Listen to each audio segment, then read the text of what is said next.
নমস্কার বন্ধুরা, অপুর রান্নাবাটি চ্যানেলে আপনাদের স্বাগতম। আজকে আমি বানিয়ে দেখাবো চিংড়ির মালাইকারি।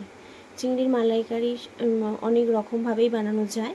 আমি যেভাবে বানিয়ে নিচ্ছি দেখে নিন। আমি একটা মিডিয়াম সাইজের চিংড়ি নিয়েছি, এর থেকে বড় চিংড়ি দিয়েও বানানো যায়।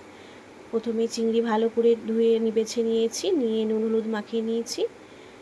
নুন হলুদ গায়ে একদম ভালো করে মাখিয়ে নিতে হবে, দিয়ে একটা ম্যারিনেট করে সাইডে রেখে দেবো। দিয়ে এবার একটা মিক্সিং জার নেব। মিক্সিং জারেতে নিয়ে নিচ্ছি 1 চামচ সর্ষে, আর 5-6খানা কাজু, আর 1 চামচ মৌরি, আর নিয়ে নেব একটা ছোটো বাটির টক দই। দিয়ে জল দিয়ে ভালো করে পেস্ট বানিয়ে নেব।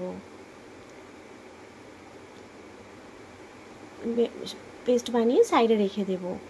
দিয়ে ওই মিক্সিং জার আর একবার নিয়ে তাতে পেঁয়াজ দেবো একটা গোটা কেটে টুকরো করে, দিয়ে 5-6খানা কাঁচা লঙ্কা দিয়ে দেব, দিয়ে 2 টুকরো আদা দিয়ে দেব, 5-6 কোয়া রসুন দিয়ে জল দিয়ে ভালো করে পেস্ট করে নেব। এবার একটা কড়াই নেব, তাতে সর্ষের তেল গরম করে নেব, দিয়ে চিংড়িগুলো ভেজে তুলে নেব। খুব কড়া করে ভাজবো না, অল্পই ভাজবো। চিংড়ি অল্প ভাজতে হয়, না হলে একটা শক্ত ভাব এসে যায়। দিয়ে এইভাবে একইভাবে ভেজে তুলে রাখবো। দিয়ে এবার তুলে রেখে ওই কড়াইতে আরে কিছুটা সর্ষের তেল দিয়ে নেব, দিয়ে গোটা গরম মশলা ফোড়ন দেব, এলাচ লবঙ্গ দারচিনি। এবার যে পেঁয়াজের বাটাটা রেডি করে রেখেছিলাম তাইটাও দিয়ে ভালো করে কষিয়ে নেব। সাইডে ততক্ষণ কষানো হচ্ছে ততক্ষণ একটা বাটিতে গরম জল নিয়ে নেব, নিয়ে 1 বাটি নারকেল কোড়া নিয়ে ভিজু দিয়ে দেব।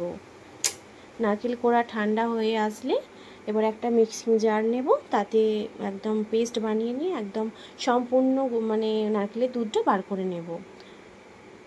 ভালো করে নারকেলের দুধটা বার করে নেব। বন্ধু, আমার ভিডিও যদি ভালো লেগে থাকে লাইক কমেন্ট শেয়ার করবেন, ইউটিউব থেকে দেখলে সাবস্ক্রাইব করবেন, আর ফেসবুক থেকে দেখলে ফলো করে দেবেন।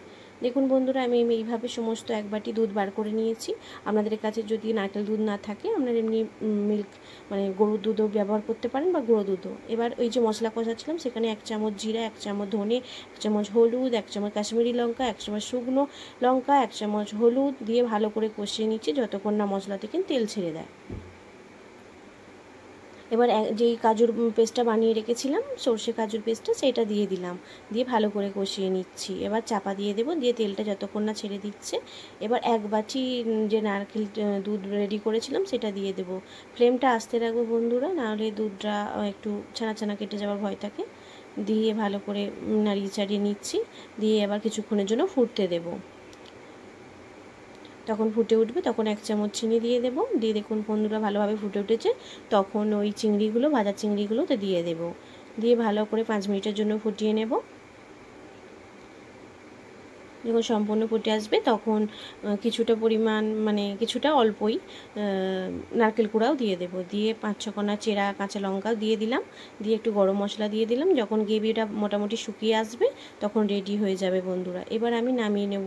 আমরা ভাত দিয়ে খাওয়ার জন্য রেডি করেছিলাম বন্ধুরা, তাই গ্রেভিটা একটু রেখেছিলাম। আপনারা যদি মনে করেন গ্রেভিটা আরেকটু শুকিয়ে নিতে পারেন।